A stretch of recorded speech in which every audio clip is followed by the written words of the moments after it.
বোন রিডিং মানে কি হাড়, পশুর হাড় দিয়ে তৈরি, মানে ওই পশুর হাড় দিয়ে রিডিংটা হচ্ছে। তো এই হাড়ের ব্যবহার এবং সেখানে রিডিং বা সেখানে একটা ম্যাজিক্যাল কিছু ঘটা, কিন্তু আমি যদি বলি অনেক আগে আমরা দেখেছি ইন্ডিয়াতে। কার কথা বলছো?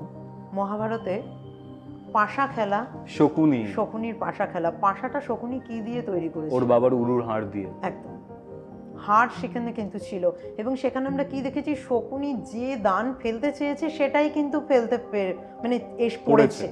এখানে কিন্তু একটা ম্যাজিক্যাল। এবং প্রতিবারই কিন্তু আমরা দেখব, মহাভারত আমরা সবাই দেখেছি, শকুনি দু হাতে এরকম পাশাটা নিয়ে কিন্তু ফেলেছে এবং তখন কিন্তু বিড়বিড় করে কিছু একটা স্পেল, মন্ত্র ও কিন্তু বলেছে ওর বাবার উদ্দেশ্যে। ওটা কিন্তু ওর বাবার হাড়, যে ওর বাবার স্পিরিট ওখানে কিন্তু হেল্প করেছে, কারণ ও শকুনিকে সেইভাবেই গান্ধাররাজ বলে রেখেছিলেন।